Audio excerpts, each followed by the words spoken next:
क्या आपने कभी सोचा है कि वो भारत जो कभी दुनिया का सबसे अमीर, सबसे उन्नत देश था, कैसे अचानक गरीबी का प्रतीक बन गया?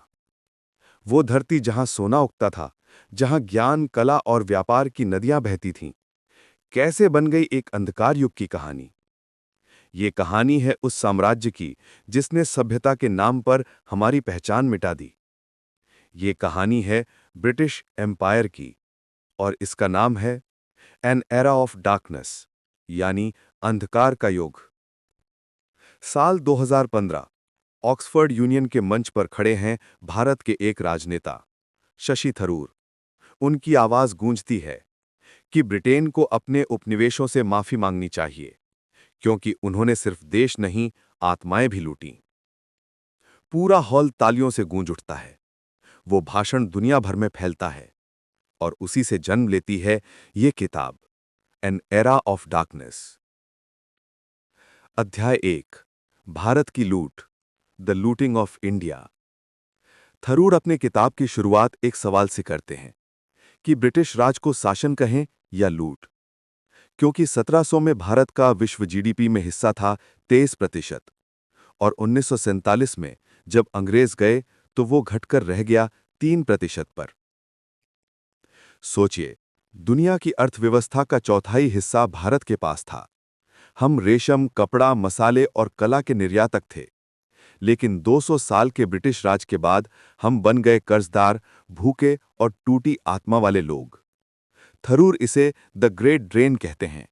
भारत से सोना, चांदी, अनाज, कपड़ा सब कुछ ब्रिटेन के खजानों में बहता गया। बदले में हमें मिला अकाल, कर और अपमान। 1757 में बैटल ऑफ प्लासी के बाद जब ईस्ट इंडिया कंपनी ने बंगाल पर कब्जा किया, तो वहां से हर साल करोड़ों रुपए की संपत्ति ब्रिटेन भेजी जाने लगी। धनी बंगाल, जो कभी सोनार बांग्ला था, कुछ ही दशकों में भुखमरी का प्रतीक बन गया। ब्रिटिश राज कोई वरदान नहीं था, वो भारत की आत्मा पर पड़ा सबसे बड़ा अभिशाप था। अध्याय 2, सभ्यता का झूठ, the myth of enlightened despotism. अंग्रेज कहते थे, हम भारत में सभ्यता लाए, कानून लाए, न्याय लाए। पर थरूर कहते हैं, उन्होंने सभ्यता नहीं, छल लाया। ब्रिटिश शासन से पहले भारत में अपनी प्रशासनिक, न्यायिक और सांस्कृतिक व्यवस्था थी। मुगल, मराठा, राजपूत सबका अपना ढांचा था। लेकिन अंग्रेजों ने उसे तोड़ दिया और एक ऐसा सिस्टम बनाया जिसका उद्देश्य था सिर्फ एक चीज, नियंत्रण। उनका कानून जनता के लिए नहीं, उनके व्यापार की रक्षा के लिए था। उनकी सेना सुरक्षा के लिए नहीं, विद्रोह दबाने के लिए थी। थरूर लिखते हैं, वे हमें गुलाम बनाकर भी ये जताते रहे कि वे हमारा भला कर रहे हैं। दूसरा अध्याय, सभ्यता का मिशन या स्वार्थ का आवरण। अंग्रेजों ने कहा, हम भारत को अंधविश्वास और बर्बरता से मुक्त करने आए हैं। लेकिन असलियत क्या थी? वे हमारी जड़ों को काटने आए थे। 1835 में लॉर्ड मैक्राले ने अपनी मिनट ऑन एजुकेशन में कहा, हमें ऐसे भारतीय चाहिए जो रंगरूप से भारतीय हों, लेकिन सोच में अंग्रेज। यहीं से शुरू हुआ अंग्रेजी शिक्षा का षड्यंत्र। पहले जहां बच्चे संस्कृत, अरबी, फारसी, गणित, तर्कशास्त्र, दर्शन और कला पढ़ते थे, अब उन्हें सिखाया गया ब्रिटिश इतिहास, अंग्रेजी नैतिकता और वफादारी। इस शिक्षा ने लाखों भारतीयों को अपने ही देश, भाषा और संस्कृति से अलग कर दिया। ब्रिटिशों ने हमारे मस्तिष्क पर ताला लगाया और उसकी चाबी खुद रख ली। सभ्यता का मिशन नहीं था ये तो हमारी आत्मा पर हमला था। अब आगे आने वाले भाग में हम देखेंगे कैसे इस लूट और झूठे सभ्यता मिशन ने भारत की अर्थव्यवस्था, समाज और मानवता को पूरी तरह झकझोर दिया। विनाश की कहानी, अध्याय 4, भारत की अर्थव्यवस्था का विनाश, the economic destruction of India. कभी भारत के शहर ढाका, सूरत, मुरादाबाद, बनारस दुनिया भर में अपने कपड़ों और कला के लिए जाने जाते थे। बनारसी साड़ी, बंगाल का मलमल ये केवल वस्त्र नहीं थे, बल्कि भारत की रचनात्मक आत्मा थे। लेकिन अंग्रेजों ने इन शहरों को उद्योगों से खंडहर में बदल दिया। ब्रिटिशों ने एक नीति बनाई कि भारत केवल कच्चा माल देने वाला देश रहेगा। यहाँ के कपड़े, लोहा और हस्तशिल्प बंद कर दिए गए ताकि ब्रिटेन की मशीनों को बाजार मिले। ढाका के बुनकरों के बारे में थरूर एक दर्दनाक उदाहरण देते हैं। कहा जाता है कि अंग्रेज अधिकारियों ने उनके अंगूठे कटवा दिए ताकि वे हाथ से बारीक कपड़ा ना बना सकें। भारत का हर बुनकर, हर किसान, हर कारीगर ब्रिटिश साम्राज्य के लिए एक बलि बन गया। 18वीं सदी में भारत का विश्व औद्योगिक उत्पादन हिस्सा था 27%। 19वीं सदी के अंत तक यह गिरकर मात्र 2% रह गया। और भारत, यहाँ के लोग ब्रिटिश मिलों में बने कपड़े खरीदने को मजबूर हुए, अपने ही देश में विदेशी बन गए। अध्याय 5, रेलवे और आधुनिकता का भ्रम, the railways and modern gifts. अक्सर कहा जाता है कि ब्रिटिशों ने हमें रेल दी, प्रशासन दिया, कानून दिया, लेकिन थरूर कहते हैं, रेलवे भारत के लिए नहीं, ब्रिटिश व्यापार के लिए बनाई गई थी। सोचिए, अगर आपको अपने खेत तक पानी पहुंचाना है और कोई आपको पाइप देता है, लेकिन वो पाइप आपके खेत से निकलकर उसके घर जाता है, तो क्या वो आपकी मदद है या उसकी सुविधा? रेलवे भी ऐसा ही था। ब्रिटिशों ने रेलवे इसलिए बनाई ताकि कच्चा माल बंदरगाहों तक पहुंचे और ब्रिटिश सामान देश के अंदर तक फैल सके। यहां तक कि रेलवे बनाने में भी भारतीय टैक्स का पैसा खर्च हुआ, लेकिन ठेके ब्रिटिश कंपनियों को दिए गए। भारत में रेलवे की हर लाइन गारंटीड प्रॉफिट सिस्टम पर बनी, जिसमें ब्रिटिश निवेशकों को घाटा नहीं हो सकता था।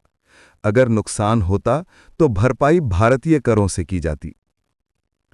रेलवे ने भारत को जोड़ा नहीं, उसे निचोड़ने का सबसे प्रभावी साधन बना दिया। अध्याय 6, फूट डालो और राज करो, डिवाइड एंड रूल। अगर ब्रिटिश शासन की सबसे खतरनाक रणनीति पूछी जाए तो वो थी डिवाइड एंड रूल। जब उन्हें एहसास हुआ कि भारतीय एकजुट हो सकते हैं, उन्होंने हमारी पहचानें बांट दीं, धर्म के नाम पर, जाति के नाम पर, भाषा के नाम पर। 1857 की क्रांति ने उन्हें डरा दिया था। उन्होंने समझ लिया कि अगर हिंदू मुस्लिम साथ आ गए तो साम्राज्य टिक नहीं पाएगा। इसलिए धीरे धीरे उन्होंने धार्मिक विभाजन की दीवारें खड़ी कीं, जनगणनाओं में धर्म जोड़ दिया, राजनीतिक प्रतिनिधित्व में धर्म बांट दिया और स्कूलों में हम और वे की मानसिकता बोधी। उन्होंने हमें इस तरह बांटा कि हम आज तक अपने घाव भर नहीं पाए। एग्जाम्पल, 1909 के मॉर्ली मिंटो रिफॉर्म्स ने धार्मिक आधार पर अलग निर्वाचन क्षेत्र दिए, जो आगे चलकर 1947 के विभाजन की जड़ बने। उन्होंने सिर्फ जमीन नहीं बांटी, उन्होंने हमारे दिल बांट दिए। अध्याय 7, अकाल और मृत्यु, the famines and death. Bharat में ब्रिटिश शासन के दौरान लगभग 30 बड़े अकाल पड़े। इन अकालों में 3 से 5 करोड़ लोग मारे गए।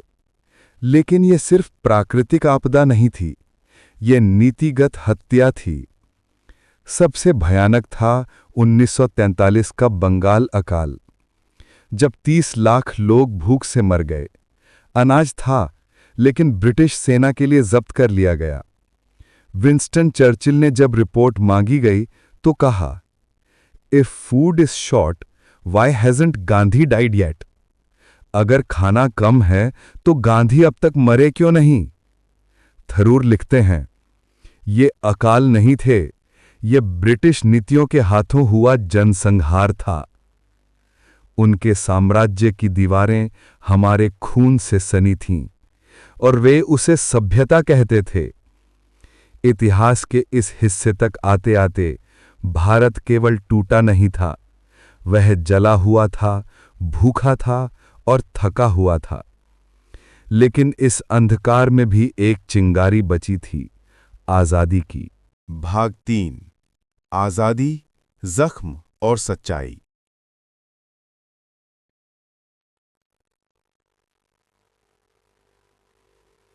अध्याय 8 स्वतंत्रता संग्राम और उसकी कीमत, the freedom struggle and it's cost. 1857 जब पहली बार भारत ने अंग्रेजी सत्ता के खिलाफ अपनी सांसें तेज कीं, कई नामों में लिखा गया वो विद्रोह। म्यूटिनी कहकर ब्रिटिशों ने इसे छोटा दिखाया, लेकिन थरूर कहते हैं वो हमारे आत्मसम्मान का पहला विस्फोट था। मंगल पांडे, लक्ष्मीबाई, तात्या टोपे, बेगम हजरत महल, ये वो आवाजें थीं जिन्होंने कहा अब बहुत हो गया। 1857 की असफलता के बाद अंग्रेज और निर्दयी हो गए। उन्होंने जनता को दबाने के लिए फांसी, गोली और डर का तंत्र बनाया। लेकिन सदी के अंत तक एक नई हवा चलने लगी, अहिंसा, शिक्षा और आत्मसम्मान की हवा। थरूर लिखते हैं, भारत की आज़ादी एक दिन में नहीं आई, ये हजारों जेलों, लाखों बलिदानों और अनगिनत आंसुओं की कहानी है। 1919 जालियांवाला बाग, निहत्थे लोग स्वतंत्रता का जश्न मना रहे थे। जनरल डायर ने आदेश दिया, फायर, और कुछ ही मिनटों में सैकड़ों जानें मिट गईं। ब्रिटिश साम्राज्य की सच्चाई उन गोलियों की आवाजों में छिपी थी।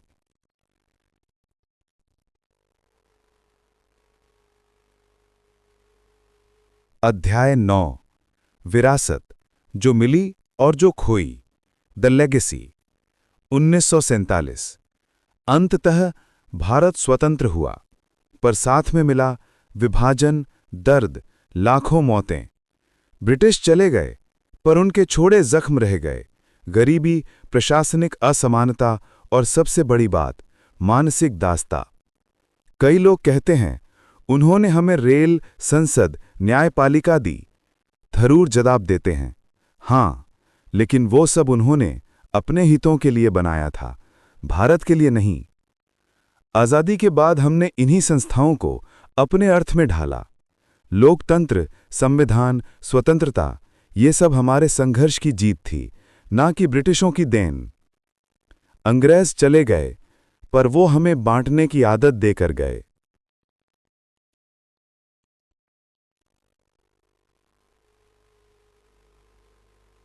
निष्कर्ष, स्वीकारोक्ति की जरूरत, द मॉरल रेकनिंग। थरूर अपनी किताब के अंत में कहते हैं, भारत को मुआवजे की जरूरत नहीं, क्योंकि कोई भी रकम उन जिंदगियों की कीमत नहीं चुका सकती। हमें चाहिए एक ईमानदार स्वीकारोक्ति। जो बीत गया उसे हम बदल नहीं सकते, लेकिन जो स्वीकार नहीं किया गया उसका बोझ इतिहास हमेशा उठाता रहेगा। ब्रिटिश साम्राज्य को अपने किए की सच्चाई स्वीकार करनी होगी, क्योंकि ये सिर्फ भारत की कहानी नहीं, ये इंसानियत की कहानी है। भारत को उन्होंने जंजीरों में बांधा, लेकिन हमारी आत्मा को कभी नहीं तोड़ पाए। हमने अंधकार का युग देखा और फिर अपनी रोशनी खुद बनाई। ये किताब सिर्फ इतिहास नहीं, ये स्मृति है, एक चेतावनी है और एक गर्व की याद है कि कोई भी साम्राज्य कितना भी शक्तिशाली क्यों न हो, मानवता और आत्मसम्मान को कभी पराजित नहीं कर सकता।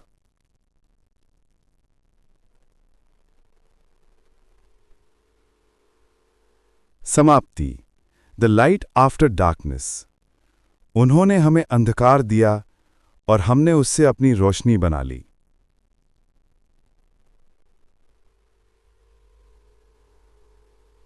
ये थी आज की समरी। कैसी लगी कमेंट में ज़रूर बताएं, और ऐसे ही और किताबों की समरी और एक्सप्लेनेशन के लिए हमारे साथ बने रहें और वर्ल्ड ऑफ बुक्स को सब्सक्राइब करें। धन्यवाद। फिर मुलाकात होगी एक नए किताब के साथ।